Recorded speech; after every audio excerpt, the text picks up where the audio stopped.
अस्सलाम वालेकुम प्यारे बच्चों। आज हमारी कहानी का मौजू है सारस और चालाक लोमड़ी। जल्दी से मेरे चैनल को सब्सक्राइब कर लें। लंबे दरख्तों से भरे जंगल में स्टीला नामी सारस चमकदार चीज़ें जमा करने की बहुत शौकीन थी। एक दिन एक झाड़ी के ऊपर उड़ते हुए उसकी मुलाकात मैक्स नामी एक चालाक लोमड़ी से हुई। मैक्स स्टीला के मजमूए से बड़ी ही मुतासर हुई और उससे पूछा कि वो मज़ीद तलाश करने में क्या उसकी मदद कर सकती है। स्टीला ने कहा बिल्कुल, ज़रूर करो, और उन्होंने मिलकर जंगल की तलाश शुरू कर दी।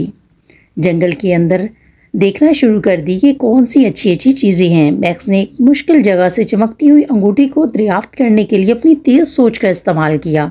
स्टीला बहुत मुतासर हुई और एक ख़ास तोहफे के साथ मैक्स का शुक्रिया अदा किया, और तोहफे में उसने अपने बाजू से एक चमकदार पंख दिया उसको। उस दिन से स्टीला और मैक्स बेहतरीन दोस्त बन गए और साथ साथ बहुत से कारनामे सर अंजाम दिए। उन्होंने साबित किया कि मुख्तलिफ मखलूक़ात भी करीबी दोस्त बन सकती है जब वो एक दूसरे की मुनफरिद सलाहियतों की तारीफ करें। जी, कैसे एक चालाक लोमड़ी से सारस ने दोस्ती कर ली और उनकी दोस्ती भी मुफीद साबित हुई। बच्चों, कैसी लगी आपको मेरी वीडियो? अगर आपको मेरी वीडियो पसंद आई हो तो प्लीज़ मेरे चैनल को सब्सक्राइब कीजिए, मेरी वीडियो को लाइक और शेयर कीजिए। शुक्रिया।